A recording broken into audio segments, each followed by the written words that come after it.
Hey everybody, I have a really exciting video ahead. We're going to talk about print runs of Lord of the Rings TCG, if some foils are more rare than others, and some of the foreign languages that this game was printed in. So this is a video that I think comes up, or this is a topic that comes up quite a bit where people want to know more about rarity of cards, how many sets were printed, or how many boxes. So we'll get into the methodology there and sort of our best estimates of how many of things were printed. And for this discussion, I'm joined by Katura, who is the head of the Players Council for the Lord of the Rings CCG and has done just an incredible amount of work here. Katura, I think you had a plug you wanted to make real quick. Sure, yeah. So, as mentioned, I help run the Players Council, and later this year, we are going to be running for the first time in forever. We are going to be doing a World Championship for Lord of the Rings trading card games. So, if you are looking to test yourself out and see if you can get yourself crowned as the best of the best, we'll be doing that in October. And we have starting this week. At the end of this week, we will be doing a weekend league that will be the first chance for somebody to one lucky winner to get the invitational to that event. So just Super keep an cool. eye out for announcements relating to that, and we'll be doing that later this year. Yeah, that's awesome. Just one quick plug. If you guys like the content, like, subscribe. We're trying to grow this game's community, and sort of it helps with the YouTube algorithm for that sort of the videos to show up. So let's get into our discussion though. So print runs. I think all the times I talk to players, collectors, there's always this discussion of how many boxes were printed or how rare is this actually. And so I think we have a chance to get into the data a little bit. So I'm going to screen share here and we can start our discussion. Yeah. So it's always difficult trying to figure out exactly how many cards were printed or how many booster boxes were produced. There are almost certainly people that actually know this information, but they're not talking for one reason Yeah, or another. So we're left with trying to make our best estimates. So one of the things that we've been doing on the Players Council is that here on the wiki there is a place where you can submit images of the bottom of various product. So Decipher in during the early half of the game, with their printers, they made sure that there was a serial number affixed to the bottom of most product. Booster boxes, starter boxes. We had the draft packs, for instance. They all had that ID that would be affixed. And when you look at those IDs, there is a method that you can use to estimate just how many were actually produced, just based on how many images you're able to find, how many examples you're able to find, and how and what uh, the high score is of the particular serial number that you found. And so those are called German tank estimates. And so we've taken those and plugged them into a spreadsheet to try and identify. As you can see, we don't have a whole lot of actual images. We've got probably less than 20 for most boxes. But so this kind of gives us a vague sort of estimate. I would take these numbers with a giant grain of salt, not saying that this is exactly how many were made. But so this gives us an estimate of about 175,000 boxes for Fellowship of the Ring, about 73,000 for Mines of Moria, about 33,000 for Realms of the Elf Lords, and so on. So we see that there's always a big spike around the base sets, Fellowship, Towers, and Return of the King, and then it sort of goes down from there from the expansions. And I'm sure that there was a lot of kind of turmoil back and forth as Decipher tried to be agile with how many that they were going to print and how many that they were going to order. Because there were times where things were overprinted or underprinted. Mines of Moria, for instance, I remember hearing was overprinted, and so they compensated too much in the wrong direction for Realms of the Elf Lords. So we ended up with too few Realms boxes. But that was. So this is it kind of tells an interesting story as well, where you have all this initial momentum with Fellowship of the Ring, right? This is the movie that has been hyped for years. 2001, Decipher really goes all out with printing, let's say, 175,000 boxes. So this is booster boxes, right? So within each of these, there's going to be 36 packs. So if you want to think about card count, you could do 175 times 36 packs times 11 cards. And we have the live math coming. Yeah, sure. Let's. Yeah, so times 36. So you're going to be looking at, before he even gets to it, wow, 69 million cards for Fellowship.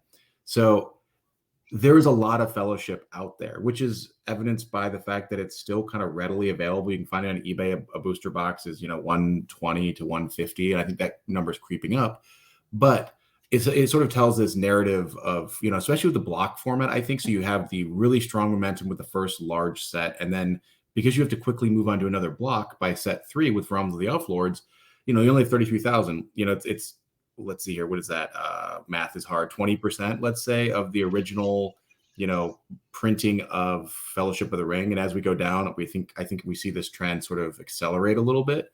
They try again with towers. Let's have a really big block. And by the sort of third set there into Fangorn, they're down to, 40%, let's say, of the print run of 2 towers. And another thing to remember with that is that the base sets were printed before and released. They had a street date that was before the movies that they were attached to. So for Fellowship of the Ring, it was released in December 13th or something like that. But the card game was released in November. So if you wanted to get an early view into what was going to be showing on the in the movie, you could go out and you could buy these cards. And of course, we know that there's a large gamut of what sorts of images were used. And so for a lot of things, those were the first look at individual scenes or characters, or how a particular interaction played out was by looking at those images. And in fact, for that reason, Decipher was contractually obligated to not include quote unquote spoilers. So for instance, that's why the Balrog doesn't show up until Mines of Moria, because they weren't allowed to show images of it in the Fellowship of the Ring. It's the same reason why Gollum doesn't show up in the Two Towers. He only shows up in Battle of Helm's Deep. It's the same reason why Shelob doesn't show up in Return of the King, etc. Like these big set pieces were not allowed to be shown until after the movie had gone out and people were able to see it in a spoiler-free fashion. Huh. That's a fun little factoid there. So just kind of like scrolling through the data a little bit, you have the kind of core, 9 first sets, or like the movie blocks. So I think with Mount Doom, this is an interesting one because I think Mount Doom came out right as Shadows was announced. So I think, although it has relatively low print run, I think there's just kind of a lot out there. Like I've seen a lot of Mount Doom product because I don't think it flew off the shelves because people knew this reset was happening with Shadows. So they didn't necessarily buy it. So it's kind of a good example of something, while it had a small print run, it wasn't very popular, right? So that is definitely a possibility. Another possibility is the fact that, again, grain of salt, our numbers could be totally off on this. Sure. I mean, we only have, less than 10 actual images of booster boxes. So it's quite possible that just sheer luck of the draw, we've only got the lower end ones. But that is a possibility. And I mean, I think as we go up kind of past Black Rider and Bloodlines, the data gets a little inaccurate just because the data gets even worse. Yeah, like there were almost certainly more than 2,000. Yeah, more than 2,000 Bloodlines boxes, and we don't have any numbers at all. Once they switched printers, it seems that they stopped doing the IDs. Interesting. But yeah, Reflections is an interesting data point. Just to hop on that one real quick, because Reflections, I think everyone I've ever told who's worked with Decipher products always said that they released a Reflections box when they were running low on money. So I think that might kind of be, you sort of see that Reflections is a larger print run than even rivaling kind of Return of the King, but bigger than Siege of Gondor and Mount Doom. And it's because they're trying to get rid of all this excess product they had around before they kind of decide to reset the game with the Shadows set. Right, and that's what I understand that it literally was. They would have these the printed out cards, and in some cases actual boosters that would get ripped open and repackaged into the reflection boxes. So yeah, like it was pretty much just a matter of trying to get stuff off the shelves and making room for the new stuff that was going to be coming in. And of course, they make it worth everyone's while with the new cards that were made, and the chances for the all foil boosters and the for some people it is quite the collector's item to have the actual foreign language cards as well, because it was also foreign language stock that was ripped open and included. So sometimes you'd open up and see a German or a Chinese or something else. Yeah, no, I think that's kind of how most people got their, at least English speaking players, how they kind of got their stuff. That's sort of a great segue into the next piece of our conversation, which is the different languages the game was printed in. And I guess one kind of closing thought there, just because there was a lot of something printed doesn't necessarily mean that a lot of it wasn't thrown away, right? Or lost, or there's 175,000 boxes of Fellowship printed. We have 6 million cards. But that doesn't mean that, say, half of that wasn't just lost, or I'm sorry, 69 million cards. Yeah.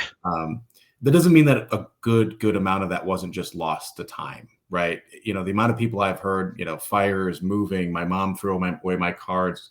15 years, 20 years is a long time for a game to sort of stay in a basement in a binder, and time takes toll on all of us. So I think And that, that's one of the reasons why I always laugh whenever somebody tries to get really mad about the way that the prices only go up. Like, I'm sorry, but the supply is only going down.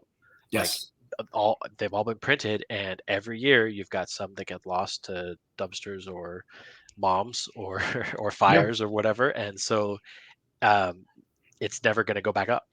yep. And I think that's an okay thing, just to kind of This nip can that in only the go bud up so every long as time. there is demand. Yeah. Yeah, I think every time I hear the discussion of what if we got the license back, I'm like, guys, just enjoy this for what it is. It is fun to collect. Yes, these prices are going up. That's not great for accessibility, but GEMP is free. You can still get most rares for under $3 or $4, right? And so, yes, things are getting more expensive, but so is like a gallon of milk and a carton of eggs, and that's just the world we live in. But let's go into print runs. I'm sorry, not print runs. That's foreign languages. So this is kind of an interesting conversation. So I think Decipher sort of released the game, and it was like really going on all cylinders. A really ambitious sort of initial print run for the first set. In that it was printed in, I think we have 9 Is that eight languages different here, languages? One, two, three, four, five, six, seven, 8 languages at first. 8 Yeah, languages. and you can definitely see that Decipher, when you look at the history, this is something that Decipher had been trying to do for a long time. Star Trek was only ever printed in English, but Star Wars was printed in English and Japanese. Were there any other languages? I'm not No, just terribly familiar Japanese. with it. There's actually a German rule book that exists. They had ambitions to do German and Spanish, but couldn't quite make it work. Or Um, hadn't quite gotten to that level yet, because they did eventually have, the German, French, and Italian. So maybe they were initially in those talks, and it Well, I just also think didn't pan just out.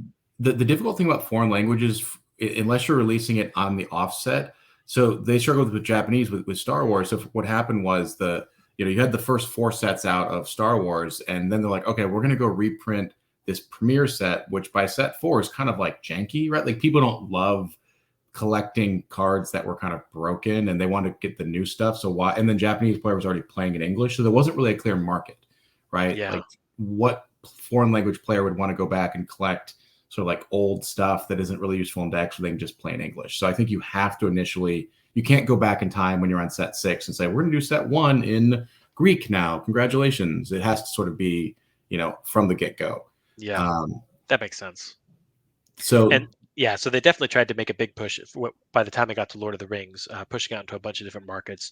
They had a Hong Kong distributor for the Chinese one, the Brazilian community down for Portuguese, and then they had several different distributors, pretty much one per language, that would handle the translation and the setting up of the specific sheets and the printing and so forth.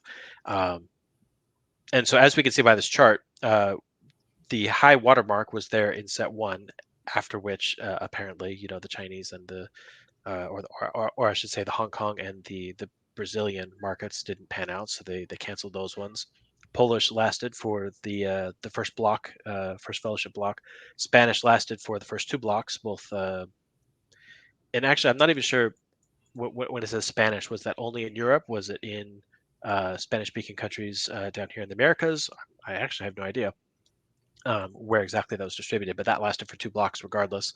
And then the big three, German, French, and Italian, they lasted for most of the game's lifetime until set 14, which is right when the big financial troubles for Decipher were really kicking in. They had to switch printers for English. The quality of things started to go down. They had laid off a bunch of people, and so after that point, it became a strictly English printed game, and done very sporadically. This is where you also start to get the major months long delays and things like that, and that may or may not have contributed to the cutoff from the different languages.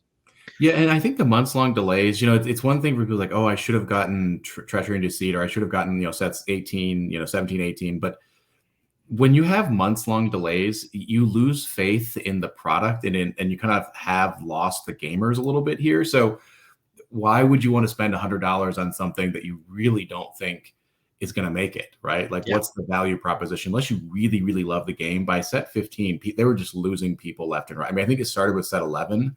people just started losing interest. They were frustrated that there was basically a reset and all the cards they had were being reprinted in different ways. And then, by set 15 to 18, it's just there was nobody left really, right? It was a handful of people, which is why it was printed so short printed. So this is a really interesting chart. I will say, if anyone has a Chinese foil ring, that is my grail card. I would love to have a Chinese foil ring. So reach out. I'm happy to trade US dollars or cards for a Chinese foil ring. Good luck.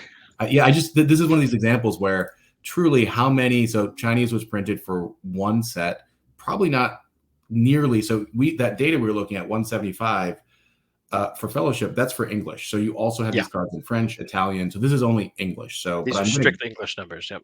I'm gonna guess there wasn't 175,000 boxes printed in Mandarin, right? Like, let's just, it was probably much shorter printed. Maybe German, French, Italian had half of the English printing or something, but nowhere near. I wouldn't even peg it at that number. It's really hard to say. Maybe someone from Decipher could chime in and say something, but I have no insight into how that would be. Yeah. So that's foreign language stuff. We might do another video talking more about foreign language stuff. It's pretty interesting, but I think the next topic we kind of want to delve into is rarity of cards on print sheets. So I think we hear this a lot, where are all cards the same rarity, right? So there are some foils which just seem to be very hard to find, and maybe it's because they're useful in decks. Fundamentally, people want to look at them as a deck. Or use them in decks, or they're popular for grading or whatever else. But it seems like some of these foils just are not findable. So maybe we can kind of delve into that a little bit. So these are uncut sheets that we have pictures of, that we can kind of glean if every card truly is created equal as far as the rarity. Right. So, And so we've spent a few years gathering up these images, and as people post them on eBay or on the Facebook group, we always make sure to nab a picture of it, just so that we can get some more insight into how exactly things were printed, and for things like this. I think that by and large, for the vast majority of situations, demand is going to drive why a particular card isn't showing up. Everyone always wants the Goblin Armories and the Greenleafs and the these other cards that are where you need four of them in your deck. And if you have multiple decks that have those cards, well, that means that one person could easily suck up 100 copies of that card into their collection. And so when a new person comes along and wants to get a new one, well, they're not available anywhere because the people that have them want them to use them. So they just don't end up going anywhere. And so it seems like all you can find are the trash rares that nobody wants. So I think that's going to be the majority of the reason. However, there are some situations where not all cards are created equal. The uncut sheets here actually have quite a bit of impact on the shape of the different sets. So on these sheets, you can see that they're printed in an 11 by 11 pattern, which defined the size of the set. So you would have, for instance, 121 commons, 121 uncommons, and 121 rares, and that 360, that's 363. You had the two premium cards that were printed only in the starter decks, and that's how you get the 365 cards that Fellowship of the Ring is made up of. However, that doesn't give us the entire story, because then you also have the foil sheets. So for the most part, the layout is completely copied from the common sheet to the common foil sheet. However, there are some situations where it needs to be altered. For instance, if we come here and we compare the Realms of the Elf Lord sheets here, we these are for the commons. They took the common sheet and they inserted a copy of so you can see here, this Legolas, this premium Legolas, replaced Aristor right there, and there's another copy of Legolas down here that replaced that site. Because for the premium cards in the starter decks, they would get printed on their own separate sheet for the starter deck. Where I got it? Did I miss it? Right here. Maybe I don't have the starter deck image for Realms of the Elf Lords. But so it would get printed straight onto the sheet that would go right into the boxes. But for foils had to be printed separately, and so those would have to be inserted onto the common sheets. So for non-base sets, those were smaller sets, of course, with only 121 cards or 122 cards total. And so that meant that they would have 40 commons, 40 uncommons, and 40 rares, which means that you have approximately enough room to print each card 3 times. However, the way the math works out is that you actually end up with one of the cards that ends up getting printed 4 times. So you have one common in every of those smaller sets that's going to be printed 4 times, while every other card is printed 3 times. And then for the foils, for whatever reason, they didn't replace the 4 copy card. So you end up with 2 cards having their lunch eaten a little bit for the premium cards.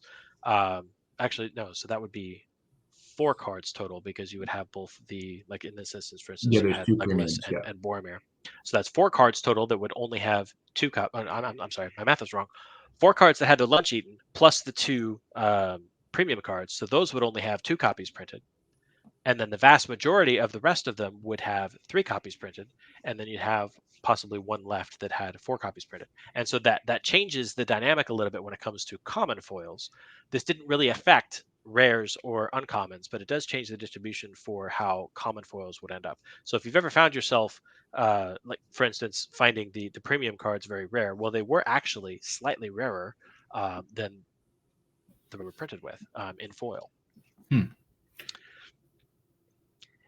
So, And sorry, go ahead.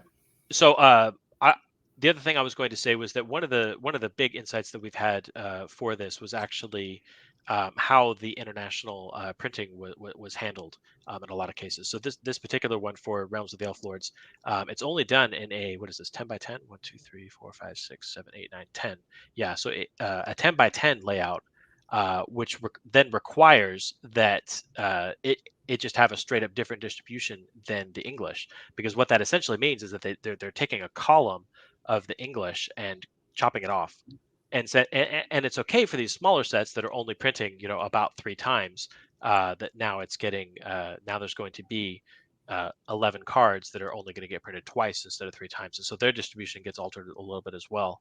But later on in the game, they started the German distributor started to adjust their sheets to match the English ones a little closer. And I think the reason for that might have just been because it was so obnoxious to have to print extra sheets and uh, juggle all of the layout differences that had to be performed. And so as we go on later into the game's lifetime, we begin to see 11 by 11 sheets in German.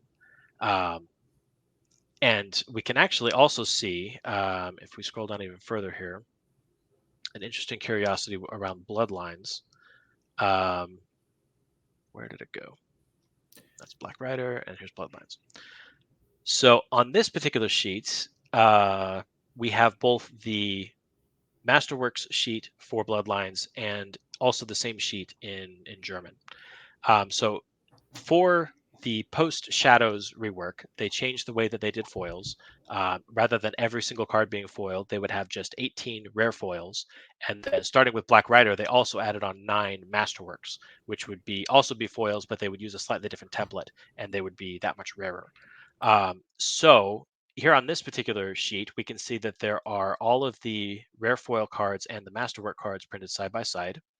We also have the War of the Ring Tangwar here in the middle, and then there are a number of promo cards that are printed up top, including 0D1 through 0D8 up here on the top row. And then you can also see this spacer card that is put in between. This is the source of those spacer cards, or the print test cards, as some people call them. When they end up in booster packs, it's because these were there to make sure that they went into different stacks, and sometimes people would mess things up while they were moving cards from stack to stack, and you'd end up with one of those going into a booster pack. But anyway, so the insight that I was leading up to here is that when you count out the number of cards that are here in this section, you'll see that there's 2 rare foils for every masterwork. So 2 sets of rare foils and 1 set of masterworks, and that approximately matches the distribution that they're made in English. However, in German, when we look over here, so for German, we have the rare foils and the masterworks down here. Up at the top, we have the German Tangwar, which, as many people know, are actually different from the English Tangwar. And then here in the middle, we have some of the tournament foils, which were never printed in English. These were used as tournament rewards, as the name implies, and they were distributed in German, French, and Italian uh, for both Black Rider and Bloodlines. And so this row right here, as well as this row right here, whoops, those represent the tournament foils that were printed for this particular section, and then it's only this little square here that represents the actual rare foils and masterworks. And there's only one set of rare foils with one set of masterworks, which means that in German, at least, the bloodline uh, masterworks distribution must have been slightly different. I don't know what those numbers are, but we plain old have fewer rare foils printed than we do in the English version. So I'm just going to jump in and say what a sort of administrative and organizational nightmare this all is to figure out, right? Like, because I think for games, like a lot of the value is the simplicity, at least early on. Like at this point, I guess printers were a little more sophisticated, but it's like you wanted to just like have like R1s, R2s, and Star Wars was like, all right, it's on one time it's on the sheet or it's two times on the sheet. And this, there's so many templates, so many languages, so much like stuff crammed on the sheet that I mean, I think our general hypothesis that there are some cards that are more rare. This kind of checks out with that because I think as well, like sometimes cards were replaced in the sheets, but also just pack accidents happen, right? You get the wrong stuff. You get 12 cards in a pack or 10 cards in a pack or a test card. Because by this point, things were, not as they were not humming along like they were in 2001 as far as printing. The wheels were starting to fall off. And actually, one of the things that I looked to here, this was a very recent sheet that was posted in German for the Expanded Middle Earth. So this section here is Expanded Middle Earth, and this section up here is actually the starter cards from Bloodlines. Because remember that starter decks were not printed in international languages for all starter decks. So the S rarity cards are printed here. But do you see how many extra spots there are over here that were just kind of thrown out? Like that's quite a bit. That's 11, 12, 13 cards that could have been printed. I feel like that's the sort of thing that wouldn't have happened so much earlier on in the Well, game's absolutely. I run. mean, if you think from an efficiency standpoint, like if you're looking at what like this is a 100 card sheet or it's a 120 card sheet, that's probably 10% of what you're like 10% waste essentially, like 10% Yeah, just trash, straight up. which is just not a good business proposition, right? If you're thinking about this on scale, you're losing money by having to toss 10% of your entire sheet. So this is just a good example of kind of how slipshod stuff came a Mhm. little bit in the end. And I don't want to be too critical of anything. If people have these sheets, by the way, please send them in. You can kind of see from the wiki. I'll leave a link in the description. If you have these sheets, they're kind of hard to take a picture of because they're rolled up typically, but be really helpful to kind of get some more data here and kind of continue this conversation. So I'm going to come back to sort of full screen here and kind of finish out our chat. I think one of the other big variables in all of this is obviously there's product that was sold in packs or in boosters, but I'm not sure if that captures the amount of uncut sheets. So I think what happened right at the end of the game is a lot of these big distributors, Wildling Games and Hills Wholesale, for example, just bought uncut sheets and then cut them themselves, and then they would sell Fellowship Block foils for I think for a while you could just a while being like 2012, you could buy a Fellowship foil set for $300 on Hills, right? And they mostly did that by cutting it themselves because they're somewhat of a big operation. They can just do this. I don't recommend doing this at home. You're going to screw it up and it'll look terrible. But I don't think that those You cards were also need a necessarily punch counted. machine, not a cutting machine, which is something that not everyone Yeah, has right. access to. You kind of need a factory for it. But I don't think that those were included in the booster box count. So our booster box count Right. isn't really a printer run count. So there could have been, let's say, 500 foil sheets just sent to Wild Thing Games, and they had 500, foil sets of each or something, right? That they sent off to have cut up. So our estimates could sort of be skewed by the fact that some of the rare stuff, which would have been gobbled up by these large wholesalers, might have just been kind of like printing a whole bunch of them. I think even now they still have a Return of the King foil set they list on eBay for like $4,000, which who the heck knows what the price should be. But I think 5 years ago that was $300. So Right. just sort of an And in those asterisk. situations where if it's sourced directly from uncut sheets like that, yeah, I could see the price being a bit extreme.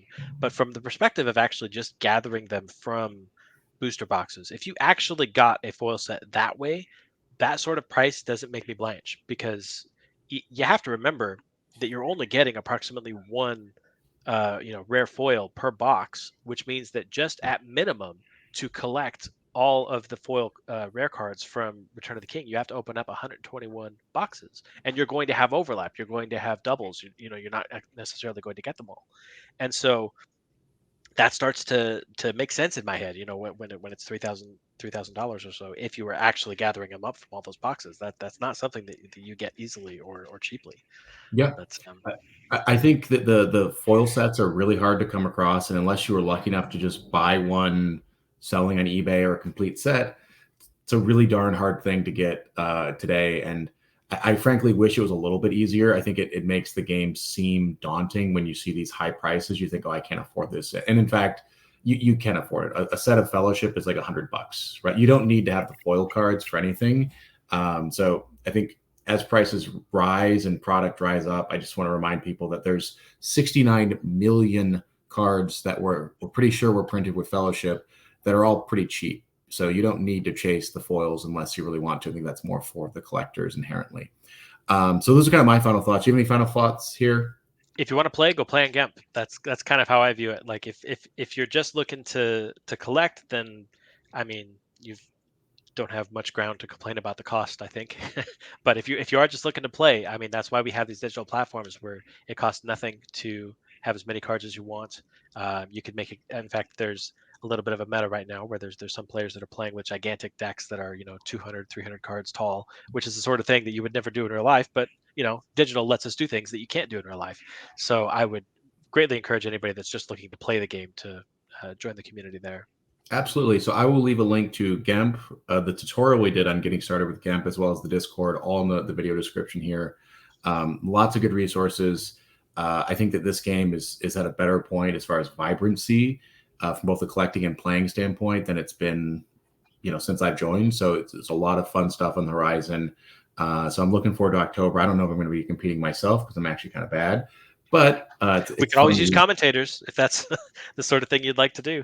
Yeah, maybe, perhaps we will see. But thanks everybody for tuning in. So we're gonna end it there, and we'll catch everybody next time.